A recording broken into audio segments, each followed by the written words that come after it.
दवा दिल के बनावे के पड़ी रामदेव बाबा से कह के।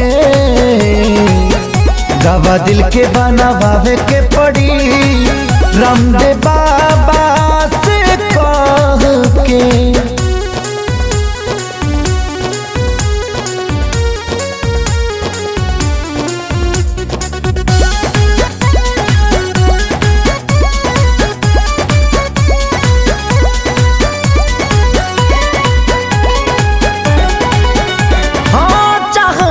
करा तबाह भइल जिंदगी, जिए मरे से बेपरवाह भइल जिंदगी। चाह में जेकरा तबाह भइल जिंदगी, जिए मरे से बेपरवाह भइल जिंदगी।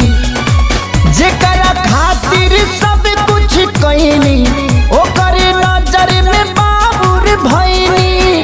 दिल के गिरल दीवार हमारे ढाह के, हो गिरल ढाह के।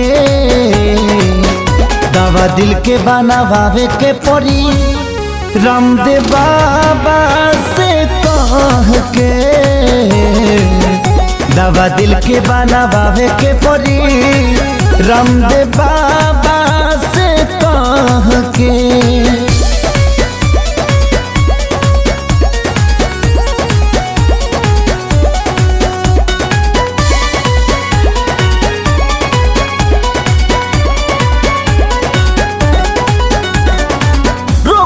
ऐसन वियोग के धरैलस, जहर भी खैनी असर नाही कैलस।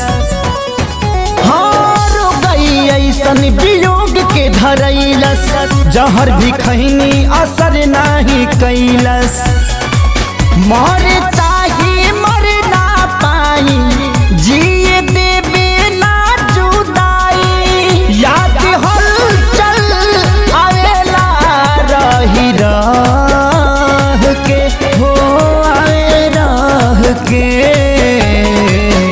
दवा दिल के बनावे के पड़ी रामदेव बाबा से कह के।